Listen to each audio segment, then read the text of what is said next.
Good morning, all of you. Welcome you all on our YouTube channel, The Learning with Fun. I am Dr. Manju Takshak. इस video में हम continue करेंगे class 9th NCERT science book chapter 6। Topic है permanent tissues. इसके पहले वाली video में हम ग्रोइंग टिश्यू या मेरिस्टेमेटिक टिश्यूज के बारे में स्टडी कर चुके हैं। अब होता क्या है कि जैसे मेरिस्टेमेटिक टिश्यूज से जैसे हमने बताया कि सेल्स फॉर्मेशन होता है, तो ये जो मेरिस्टेमेटिक टिश्यूज से जो सेल बनती हैं उनके साथ क्या होता है, मतलब कुछ सेल ऐसे होंगे जो फिर से ग्रोइंग टिश्यूज में जाएंगी, कुछ सेल ऐसी होंगी जो अपना एक स्पेसिफिक रोल प्ले करेंगी और धीरे धीरे वो स्पेसिफाई हो जाएंगी and they will lose their ability to divide. तो as a result they form a permanent tissue.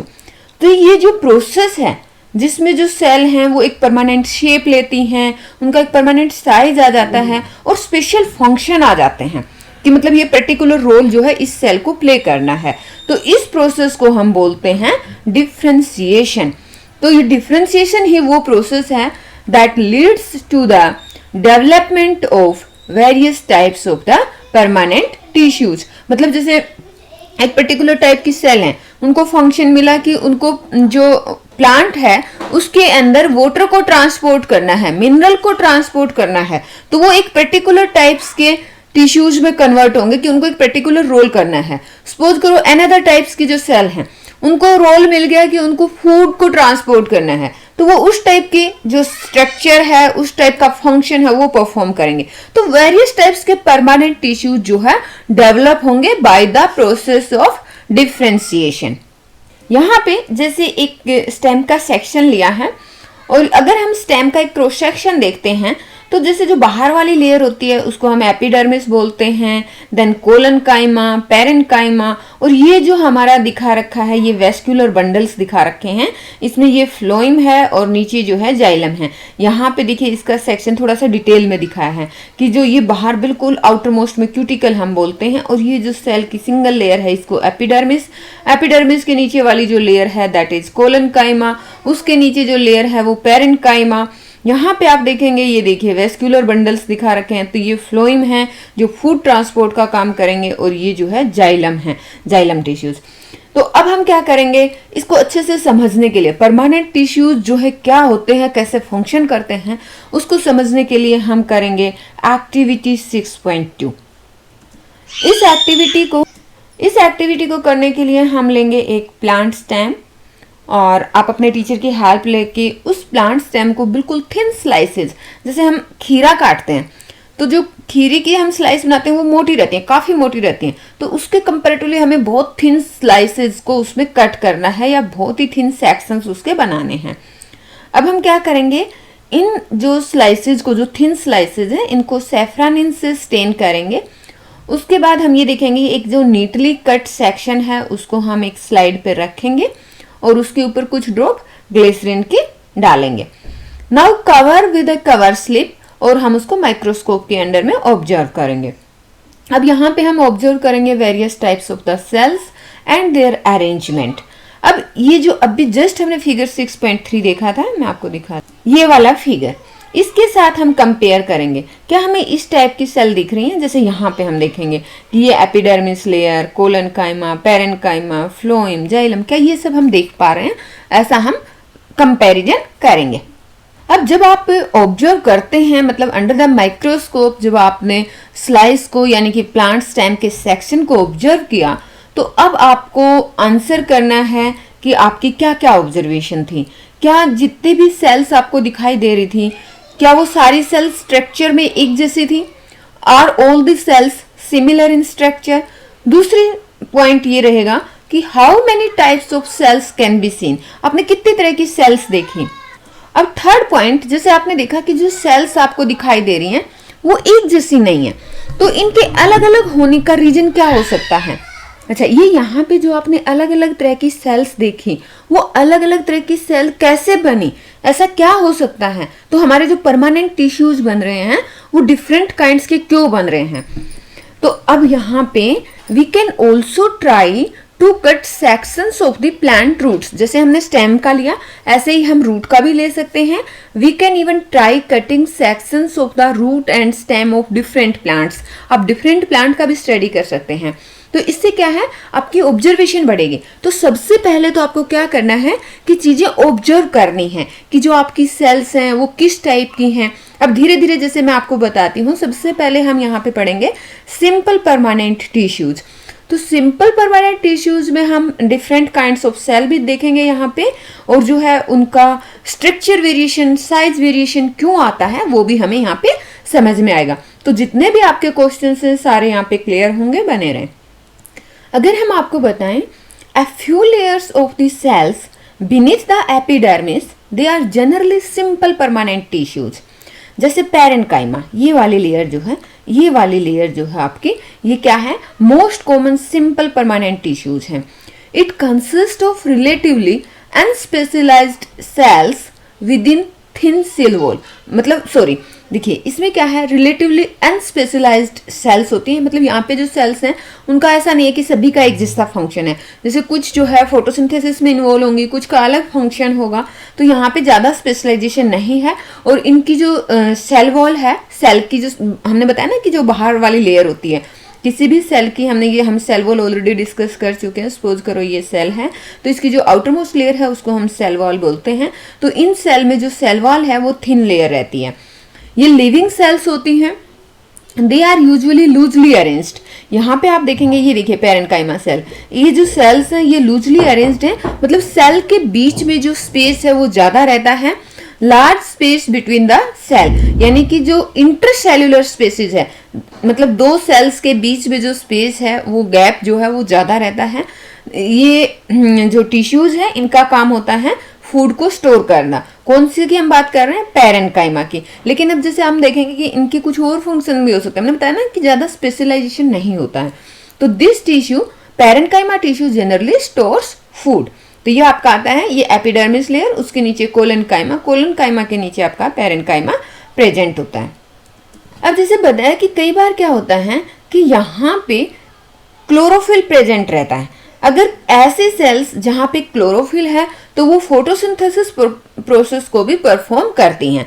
तो हमने बताया कि देखो कुछ जो आपकी सेल्स हैं वो क्या काम कर रही हैं, मतलब टिश्यू, सेल मिलके टिश्यू बना देती हैं। तो कुछ टिश्यू आपका फूड स्टोर करने का काम कर रहे हैं। कई जगह क्या है कि जिन सेल्स के अंदर क्लोरोफिल प्रेजेंट है वहां पे फोटोसिंथेसिस परफॉर्म हो रहा है। तो मतलब वो क्या कर रहे हैं, वो फूड को प्रिपेयर कर रहे हैं। तो जहां पे फोटोसिंथेसिस होता है वहां पे हम इनको बोलते हैं क्लोरिनकाइमा। क्या बोलते हैं, क्लोरिनकाइमा।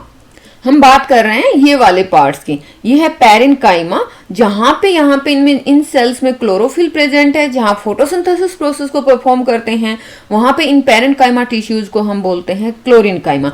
अगर हम बात करें एक्वेटिक प्लांट्स में, तो एक्वेटिक प्लांट्स हमारे वाटर के ऊपर फ्लोट करते हैं। तो यहाँ पे जो एयर कैविटीज हैं वो बड़ी बड़ी प्रेजेंट होती हैं पेरेन्काइमा में, यानी कि जो सेल्स के बीच में जो एयर कैविटीज हैं वो लार्ज अमाउंट में प्रेजेंट होती हैं, लार्ज एयर कैविटीज प्रेजेंट होती हैं, जिसकी वजह से जो हमारा लीफ है या प्लांट है वो फ्लोट करता है। तो इस तरह के पेरेन्काइमा टिश्यू जहां पे लार्ज एयर कैविटीज प्रेजेंट होती हैं तब हम उनको बोलते हैं एरेन्काइमा, एरेन्काइमा। तो यहाँ पे हमने देखा ना कि पेरेन्काइमा को क्लोरिनकाइमा कब बोलते हैं, एरेन्काइमा कब बोलते हैं। तो हमने क्या बताया था कि इनका बहुत स्पेशलाइजेशन नहीं होता है। यहाँ पे आपको इनके वर्क में वेरिएशन देखने को मिल जाएगा। अगर हम बात करें प्लांट के अंदर फ्लेक्सिबिलिटी की, तो वो एक दूसरे टिश्यूज की वजह से होती है। उस टिश्यू को भी हम परमानेंट टिश्यू बोलते हैं। नेम है कोलिनकाइमा। तो अभी जो हमने देखा, यहाँ पे हमने देखा था पेरेन्काइमा। पेरेन्काइमा के ऊपर आपका प्रेजेंट है कोलिनकाइमा, और कोलिनकाइमा की वजह से ही आपको प्लांट्स में फ्लेक्सिबिलिटी देखने को मिलती है। जो ये आपकी एपिडर्मिस लेयर है उसके नीचे आपके प्रेजेंट है कोलिनकाइमा, और कोलिनकाइमा की वजह से ही फ्लेक्सिबिलिटी प्रेजेंट होती है प्लांट्स के अंदर। और ये कोलिनकाइमा एक अनदर टाइप का परमानेंट टिश्यू है। सो कोलिनकाइमा जो है जैसे प्लांट्स के पार्ट्स हैं, जैसे टेंड्रिल्स हैं, स्टेम्स जो होते हैं क्लाइंबर्स के, जो कि बहुत ही सॉफ्ट रहते हैं, तो इनकी बेंडिंग को अलाउ करता है। जैसे वो बेंड कर देते हैं ना, even sometime we bend the leaf, लेकिन लीफ टूटता नहीं है। जो टेंड्रिल्स हैं, स्टेम्स जो सॉफ्ट स्टेम होते हैं, उनको बेंड करते हैं बट वो टूटते नहीं है। तो वो किसकी वजह से? कोलन काइमा की वजह से। ये हमने बताया ना कि फ्लेक्सिबिलिटी प्रोवाइड करते हैं, and it allow the bendings of the various parts of the plants like tendrils and stems of the climber without breaking.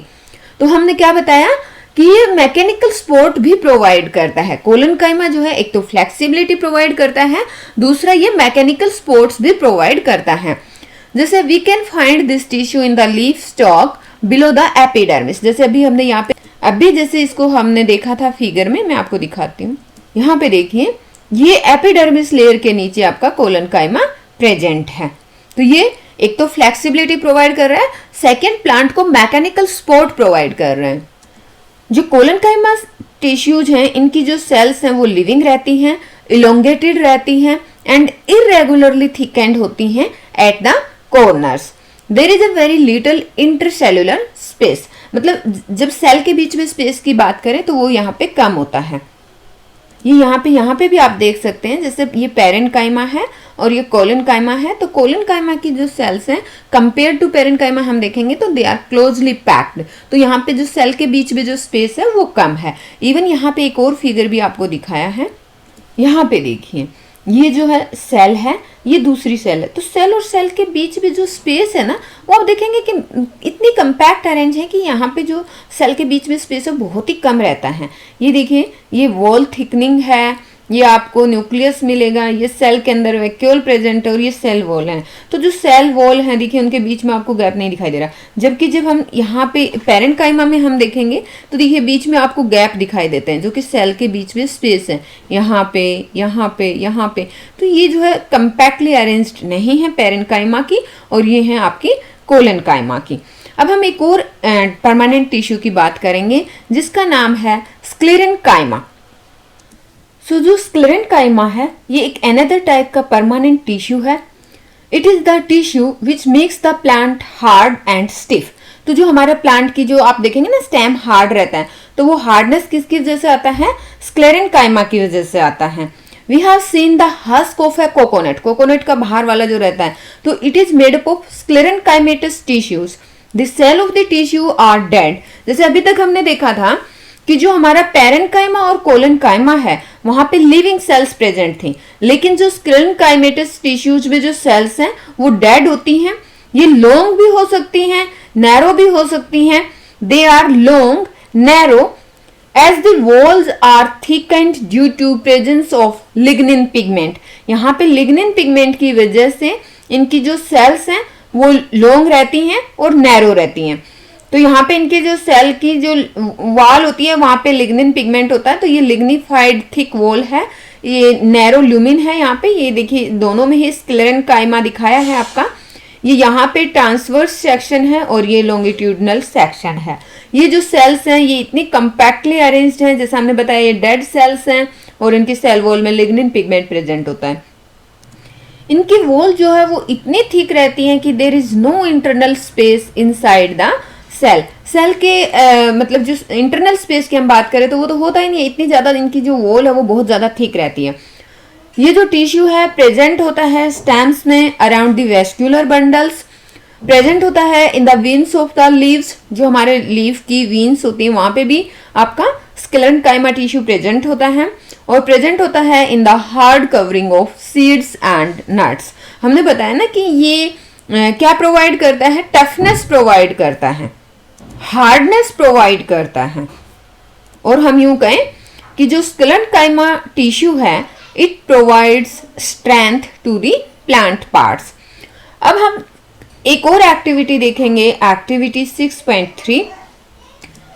Activity 6.3 को करने के लिए हम लेंगे एक freshly plucked leaf of the rhoeo plant. इस लीफ को हम स्ट्रेच करेंगे, ब्रेक करेंगे बाय अप्लाइंग प्रेशर। ठीक है, इस तरीके से ब्रेक करेंगे कि जब हम इसको स्ट्रेच कर रहे हैं, while breaking it keep it stretched, तो जेंटली आप उसको स्ट्रेच रखेंगे तो उसका क्या होगा कि उसका जो पील है और स्किन है that will project out from the cut, जो आपने कट लगाया उससे बाहर निकल जाए। अब इस पील को रिमूव करेंगे, इसको पैट्री डिश में रखेंगे और उसके अंदर वाटर, मतलब पैट्री डिश में हम पहले से ही पानी भर लेंगे और उस पैट्री डिश के अंदर हम ये जो लीफ का पील लिया है उसको रख देंगे। अब इसमें हम कुछ सैफ्रानिन्स की ड्रॉप ऐड करेंगे, उसके बाद कुछ मिनट तक वेट करेंगे और फिर इस जो पील हमने लिया है लीफ का उसको हम एक स्लाइड पे रखेंगे, कवर स्लिप से कवर करेंगे और फिर माइक्रोस्कोप के अंदर ऑब्जर्व करेंगे। अब यहाँ पे आप क्या ऑब्जर्व करेंगे, तो what you observe is the outermost layer of the cell called epidermis. जैसा अभी हमने देखा ना कि बाहर की जो लेयर है उसको हम एपिडर्मिस बोलते हैं, तो क्या आपने ये बाहर वाली लेयर ऑब्जर्व करी? आप देखेंगे कि जो एपिडर्मिस है it is usually made of a single layer of the cells. अगर हम आपको दिखाएं, यहाँ पे आप देख सकते हैं, ये देखिए सिंगल लेयर ऑफ सेल आपका दिखा रखा है एपिडर्मिस में। तो क्या आप इसी तरह की जो स्ट्रक्चर है वो ऑब्जर्व कर पा रहे हैं?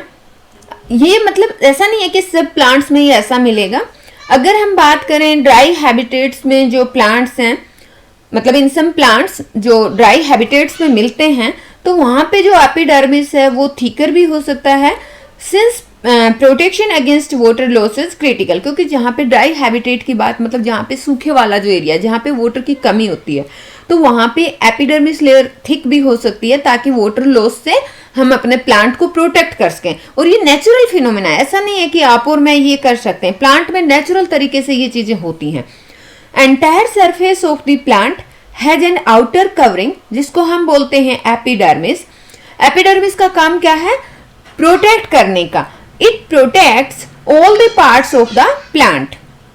जो एरियल प्लांट्स हैं, एपिडर्मल सेल्स, अगर हम बात करें कि जो प्लांट के एरियल पार्ट्स हैं उन पे जो एपिडर्मल सेल्स हैं, एरियल पार्ट जैसे आपके लीफ वगैरह जो एयर से एक्सपोज रहते हैं, epidermal cells on the aerial parts of the plant often secrete a waxy water resistant layer on their outer surface। ठीक है, मतलब ताकि वाटर लॉस मिनिमम हो। मेन थिंग इज कि वाटर लॉस होने से बचाना है। This aids in protection against loss of water. एक तो ये तो मेन काम है, दूसरा अगर प्लांट को कोई मैकेनिकल इंजरी हो रही है उससे भी ये प्रोटेक्ट करता है, और थर्ड कि कोई पैरासिटिक फंगी अगर अटैक करती है तो उससे भी ये लेयर प्लांट्स को बचाती है। तो ये कहाँ पे होता है? जो epidermal cell on the aerial parts of the plant वो सिक्रेट करती हैं एक waxy water resistant layer on the outer surface. और ये जो वैक्सी और वाटर रेजिस्टेंट लेयर है, ये जो वैक्सी वाटर रेजिस्टेंट लेयर है, ये प्लांट को प्रोटेक्ट करती है against the loss of water, mechanical injury, attack by the parasitic fungi. तो इसका मतलब क्या है कि इसका रोल हुआ प्रोटेक्टिव रोल। सिंस जो हमारी एपिडर्मिस टिश्यूज हैं they have to play a role of the protective tissues, cells of the epidermal tissues they form a continuous layer without intercellular spaces. जो हमारी एपिडर्मल टिश्यूज है ना, क्योंकि उनको तो प्रोटेक्टिव रोल प्ले करना है, तो यहाँ पे जो सेल के बीच में कोई स्पेस नहीं होता है। Most epidermal cells are relatively flat, ये हमने अभी जस्ट फिगर में देखा था। Often their outer and side walls are thicker than the inner wall। inner wall की बजाय बाहरी और जो साइड वॉल्स हैं वो thicker रहती हैं, क्योंकि मेन काम क्या है? प्रोटेक्शन का। अच्छा, अगर आप लीफ के एपिडर्मिस को देखोगे तो आपको कहीं कहीं स्मॉल पोर्स दिखाई देते हैं। इन पोर्स को हम बोलते हैं स्टोमेटा। मैं आपको दिखाती हूँ फिगर 6.5। ये देखिए, इस फिगर में हम देख पा रहे हैं ये हमारी एपिडर्मल सेल्स हैं और यहाँ पे गार्ड सेल्स हैं। ये देखिए, ये गार्ड सेल्स हैं। तो ये आप देखेंगे जैसे ए में आपको लेटरल व्यू दिखाया है, बी पे आपको सरफेस व्यू दिखाया है। जो गार्ड सेल्स के बीच में जो पोर हो जाते हैं, पोर्स रहते हैं, उनको हम बोलते हैं स्टोमेटा और स्टोमा। ये वो मतलब जैसे हमारे लीफ के सरफेस पे जैसे स्टोमेटा प्रेजेंट हैं तो गैसियस एक्सचेंज में हेल्प करते हैं, और जो प्लांट से वाटर लॉस होता है by the process of transpiration वो भी इन्हीं स्टोमेटा के थ्रू होता है। तो यहाँ पे अगर हमने जैसे समझा एपिडर्मल टिश्यूज के बारे में, उनकी सेल्स की स्ट्रक्चर देखी, और इस स्ट्रक्चर में हमने ये भी देखा कि जो हमारा स्टोमेटा है ये इनक्लोज्ड है बाय 2 बीन शेप्ड सेल से, किडनी शेप्ड सेल से, और इनको हम बोलते हैं गार्ड सेल्स। ये आप देख रहे हो बीन शेप में रहती हैं, जैसे आपने एक बीन, एक दाल रहती है, या फिर किडनी की शेप भी ऐसी होती है, तो उस शेप में इनक्लोज्ड रहता है स्टोमेटा। सो यहाँ पे हमने देखा जो स्टोमेटा है they are enclosed by 2 kidney shaped cells, जिनको हम गार्ड सेल्स बोलते हैं। ये जो गार्ड सेल्स हैं they are necessary for exchanging gases with the atmosphere. जो ट्रांसपिरेशन प्रोसेस होता है प्लांट्स में, यानी कि प्लांट से जो वाटर है वो वाटर वेपर की फॉर्म में एटमॉस्फेयर में रिलीज होता है, इस प्रोसेस को हम बोलते हैं ट्रांसपिरेशन। तो जो ट्रांसपिरेशन प्रोसेस है वो भी स्टोमेटा के थ्रू होता है। अब यहाँ पे मैं आपसे क्वेश्चन पूछूंगी कि आप रिकॉल कीजिए कि which gas is required for the process of photosynthesis. आपको कुछ याद आ रहा है? During the process of photosynthesis plant क्या करते हैं? एटमॉस्फेयर से कौन सी गैस लेते हैं? CO2 गैस लेते हैं। तो इन गैसेस का एक्सचेंज कहाँ से होता है? स्टोमेटा के थ्रू होता है। Find out the role of transpiration in plants. Plants में ट्रांसपिरेशन का क्या रोल है? जो हम बोलते हैं ना कि हमारे एटमॉस्फेयर में जो वाटर बैलेंस रहता है वो सारा ट्रांसपिरेशन प्रोसेस मतलब एक इम्पोर्टेंट पार्ट है वहां पे, है ना। तो ये हम आगे भी डिस्कस करेंगे, हमारी प्रीवियस वीडियोस में भी हम इसके बारे में स्टडी कर चुके हैं, लेकिन आगे हम इसको डिटेल में डिस्कस करेंगे। तो यहाँ पे आपने समझा, मतलब थोड़ा सा रिकॉल कर लेना। अब हम बात कर रहे हैं यहाँ पे टिश्यूज की। तो जो एपिडर्मल टिश्यूज में जो सेल्स रहती हैं, epidermal cells of the roots whose function is water absorption, यानी कि जो हमारी रूट की सेल्स हैं, रूट की सेल क्या करती हैं? सोइल से वाटर को ऑब्जॉर्ब करती हैं। तो यहाँ पे जो रूट की जो एपिडर्मल सेल्स हैं, यहाँ पे लॉन्ग हेयर लाइक पार्ट्स होते हैं ताकि वो ग्रेटली सोइल में पेनिट्रेट कर सकें और वाटर को ऑब्जॉर्ब कर सकें। Commonly bear long hair like parts that greatly increase the total absorptive surface area, और हमारा वाटर ऑब्जॉर्प्शन के लिए सरफेस एरिया भी बढ़ता है। अगर हम डेजर्ट्स प्लांट्स में बात करें तो जो एपिडर्मिस है उसके ऊपर थिक वैक्सी कोटिंग रहती है ऑफ क्यूटिन। क्यूटिन क्या है? एक केमिकल सब्सटेंस है with waterproof quality on it's outer surface. तो एपिडर्मिस लेयर पे एक क्यूटिन की कोटिंग रहती है, वैक्सी कोटिंग रहती है इसके आउटर सरफेस पे। तो क्या आप बता सकते हैं ऐसा क्यों होगा? क्योंकि डेजर्ट्स प्लांट्स हैं, मरुस्थल के पौधे हैं, वहां पानी की कमी रहती है। तो हमने देखा ना कि एपिडर्मिस पे जो गार्ड सेल्स के बीच में जो पोर्स हैं जिनसे वाटर बाहर निकल जाता है वाटर वेपर्स की फॉर्म में, तो हमें प्लांट को प्रोटेक्ट करना है। डेजर्ट्स एरिया में तो वैसे ही पानी नहीं होता, तो वाटर लॉस ना हो उसके लिए प्लांट्स कैसे अपने आप को प्रोटेक्ट करते हैं कि जो एपिडर्मिस है उसके ऊपर एक थिक वैक्सी कोटिंग डेवलप कर लेते हैं अपने आउटर सरफेस पे। तो अब समझ में आ गया कि इसका रीजन क्या है। तो वहां पे प्लांट से वाटर लॉस ना हो इसलिए ऐसा करते हैं। अच्छा, क्या आपने देखा है कि अगर आप किसी ट्री की ब्रांच देखते हैं, ठीक है, जैसे एक नई टहनी आई उसकी आउटर लेयर, और ये जो आउटर लेयर है is different from the outer layer of a young stem. जैसे जब हमारा स्टेम रहता है और स्टेम ही हमारा आगे जो है ब्रांचेज में डेवलप होता है, तो जो हमारा यंग स्टेम है उसकी आउटर लेयर और ब्रांचेज हैं उनकी आउटर लेयर क्या डिफरेंट रहती हैं? देखिए समझते हैं। जैसे जैसे प्लांट्स जो है ग्रो करता है, as the plants grow older, जो आउटर प्रोटेक्टिव टिश्यूज हैं, बाहर वाले जो बिल्कुल टिश्यूज हैं, दे अंडरगोज सर्टेन चेंजेस। उनमें क्या आता है? A strip of secondary meristem located in the cortex, it forms the layer of the cells which constitute the cork. यहाँ पे मैं आपको दिखाती हूँ फिगर में, ये हमारी आउटर लेयर में प्रोटेक्टिव टिश्यूज प्रेजेंट होते हैं और ये है कॉर्क सेल। कॉर्क सेल कैसे बनी कि जो हमारा सेकेंडरी मेरिस्टेम है, जो ग्रोइंग टिश्यूज की बात हो रही है, जो कि कोर्टेक्स में लोकेटेड होता है, तो ये सेल की लेयर बनाता है जो कि कॉर्क बनाती हैं। अब यहाँ पे जैसे हमने बताया ना कि मेरिस्टेम, जो मेरिस्टेमेटिक टिश्यूज ने नई सेल बना दी, अब उन सेल्स का एक अपना स्पेशलाइज्ड हो जाती है, उनका अपना फंक्शन होता है और वो परमानेंट टिश्यूज में कन्वर्ट हो जाती हैं। अब ये जो कॉर्क जब बन जाता है तो कॉर्क की जो सेल्स हैं they are dead and they are compactly arranged without intercellular spaces. यानी कि जो कोर की सेल्स हैं वो इतनी कंपैक्टली अरेंज होती हैं कि सेल के बीच में कोई स्पेस नहीं होता। They also have a substance called suberin in their walls. तो जो कोर की सेल्स होती हैं, अगर आपसे क्वेश्चन बने कि उनमें कौन सा सब्सटेंस प्रेजेंट होता है, तो सब्सटेंस का नाम है suberin, that make them impervious to gases and water. तो हमने बताया कि जो सुबेरिन लेयर है वो गैसेस और वाटर के लिए इम्परवियस है। मतलब यहाँ पे ये जो सुबेरिन सब्सटेंस है ये गैसेस और वाटर को अपने में से पास नहीं होने देता, और सेल्स जो है यहाँ पे काफी कंपैक्टली अरेंज होती हैं। तो ये हमने कुछ सिंपल परमानेंट टिश्यूज के बारे में यहाँ पे समझा। इस वीडियो में इतना ही। Thanks for watching the video. जय हिंद।